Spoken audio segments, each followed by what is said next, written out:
La cour.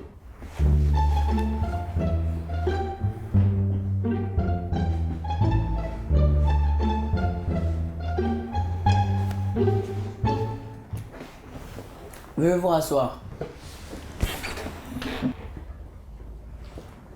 Bonjour. Sotia, la camarade de classe de Maëlé, lui a prêté son cahier pour que ce dernier puisse se mettre à jour.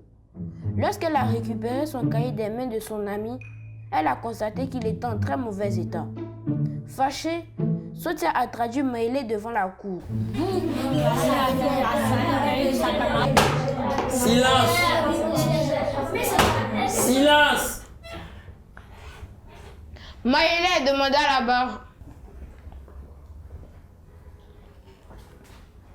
Connaissez-vous la raison de votre présence dans cette cour? Oui, votre honneur. Sotia, ma camarade de classe, m'accuse de n'avoir pas pris soin de son cahier. Et qu'en dites-vous? Votre honneur, je ne suis pas responsable de ce qui s'est passé. Comment ça vous n'êtes pas responsable de ce qui s'est passé?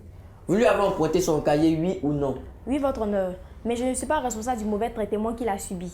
Expliquez-vous. J'ai pris soin du cahier de Sotia comme si c'était le mien. Mais ma sœur Nibela l'a utilisé et après j'ai constaté qu'il était en mauvais état. Ce n'est donc pas moi la responsable.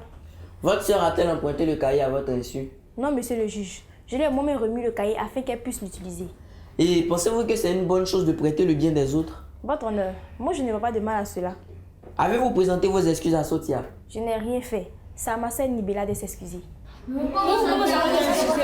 Silence! Silence!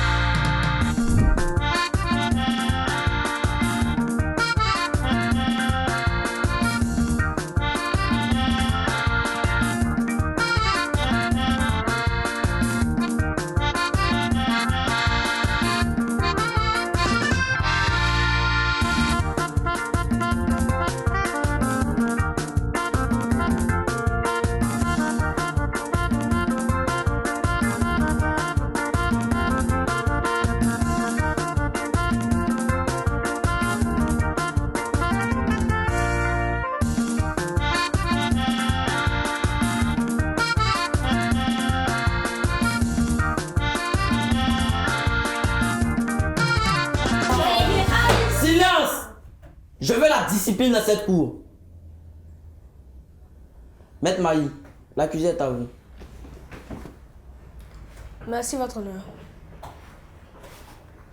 Maïlé, pourquoi avez-vous emprunté le cahier de Sotia? Maître, j'ai été malade et donc absente. J'ai emprunté le cahier de Sotia pour me mettre à jour. D'accord.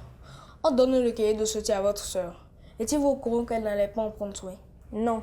C'est en toute bonne foi que je lui ai remis le cahier, espérant qu'elle me le rende dans le même état. Votre honneur, Maïlé, ici présente, n'avait aucune mauvaise intention lorsqu'elle empruntait le cahier de Sotia pour se mettre à jour. C'est toujours avec les meilleures intentions qu'elle a laissé sa sœur utiliser le cahier de Sotia. Le cahier ayant été abîmé par Nibela, pourquoi devrions-nous condamner Maïlé? Ne serait-il pas injuste de faire cela alors qu'elle n'a rien fait de mal? Ce sera tout. Merci, maître. Maître Ndri, l'accusé est à vous. Merci, votre honneur.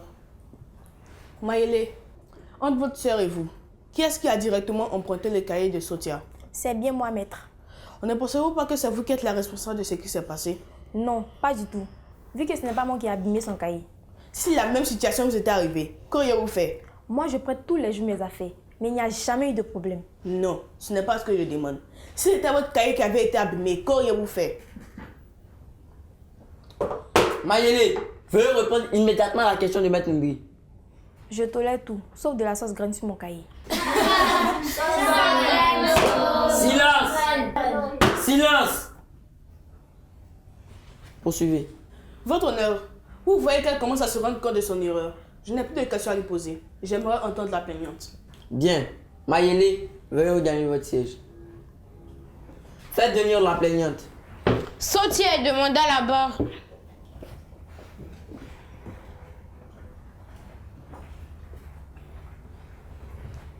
Bonjour Sotia. Pourquoi avez-vous traduit Maïlé devant la cour alors que vous avez expliqué que votre cahier a été abîmé par sa sœur? Maître, je ne reconnais que Maëlé comme seule et unique responsable parce que c'est à elle que j'ai remis mon cahier. Silence! Poursuivez. Merci, votre honneur. Vous a-t-elle demandé la permission avant de prêter votre cahier à sa sœur? Non, maître. D'ailleurs, je doute fortement de sa version. Eh bien, nous allons tirer tout cela au clair. Votre honneur, je crois qu'il est important d'entendre la version de Nibela, la sœur de l'accusé. J'aimerais l'appeler à la barre, bien entendu après l'intervention de la partie adverse. Merci. Maître Maï, voulez-vous interroger la plaignante? Oui, votre honneur. Mademoiselle Sotia, est-ce la première fois que vous prêtez un objet à Mayele? Non, maître. Je lui ai plusieurs fois prêté mon stylo vert en classe pour prendre les corrections. Et à chaque fois, dans quel état elle vous le rendait? En bon état. Votre honneur, je n'ai plus de questions à poser à Sotia. Vous voyez bien que ma cliente a de beaux antécédents. Elle n'a à aucun moment abîmé le bien d'autrui. D'ailleurs, j'aimerais avoir l'autorisation d'appeler Nibela à la barre. Bien. Sotia, veuillez regagner votre siège. Faites venir les témoins. Nibela est demandé à la barre.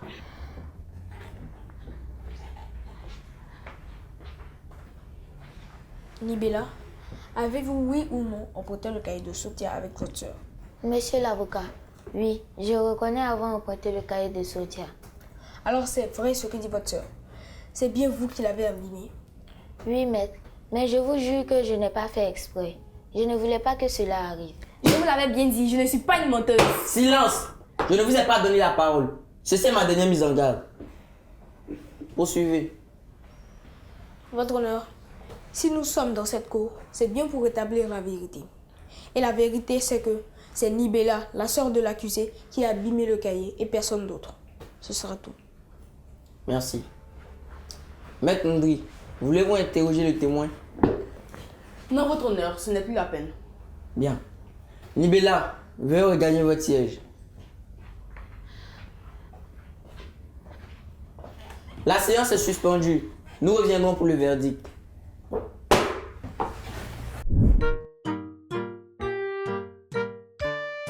L'actualité. Hello chers amis et bienvenue dans votre rubrique Exploration. Aujourd'hui, nous parlerons du pont Henri-Konan Bédié. Le pont Henri-Konan Bédié est un pont autoroutier à péage reliant les communes de Cocody et de Makori à Abidjan en Côte d'Ivoire. Mis en service en décembre 2014, il permet un gain de plus d'1 heure de trajet entre les deux quartiers séparés par la lagune Ébouillé. Il doit aussi permettre de désengorger les deux autres ponts de la ville, situés plus à l'ouest. Le pont Félix Houphouët-Boigny, construit en 1957, et le pont Général de Gaulle, construit en 1967.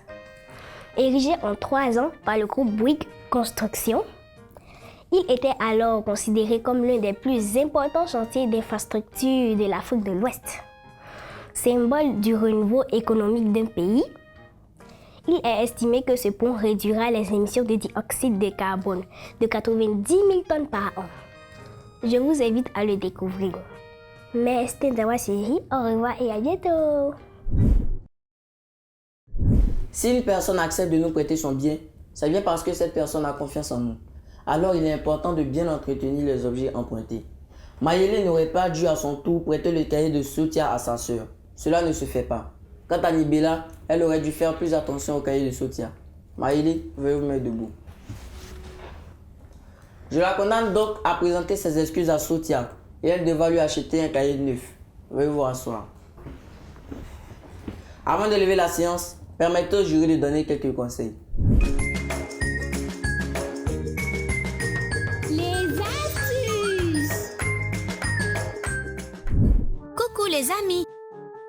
J'espère que contrairement à Mayele, vous entretenez bien les objets que vous empruntez. Voici quelques astuces pour bien entretenir les objets empruntés.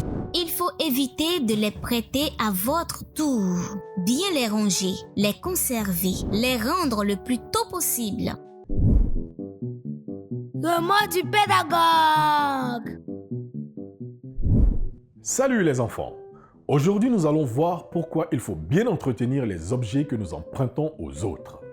Par respect pour nous-mêmes, pour l'image de nous que nous envoyons aux personnes qui nous prêtent leurs objets, par respect pour ces personnes et par considération pour les actes de générosité et de solidarité qu'elles nous témoignent chaque fois qu'elles nous prêtent leurs objets lorsque nous sommes dans le besoin. Alors ne faites pas comme Mayele, qui se comporte très mal.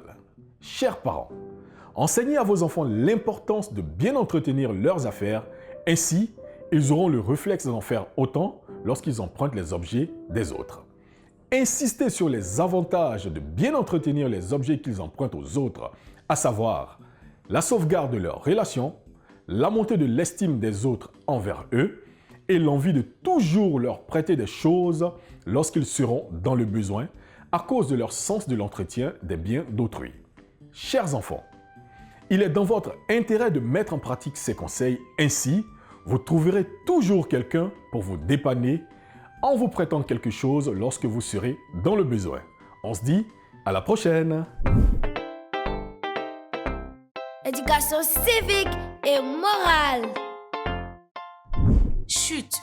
Une chute est le fait de tomber, de perdre l'équilibre ou d'être entraîné vers le sol. Précaution à prendre. En cas de chute, il convient de poser les gestes suivants. Alerter ou faire alerter les sapeurs-pompiers. Maintenir la tête de la victime dans l'axe tête-cou, tronc jusqu'à l'arrivée des sapeurs-pompiers. J'espère que vous avez bien noté nos conseils. Tâchez de bien vous comporter. Sinon vous viendrez au banc des accusés dans cette cour qui est loin d'être une cour de récré. La séance est levée.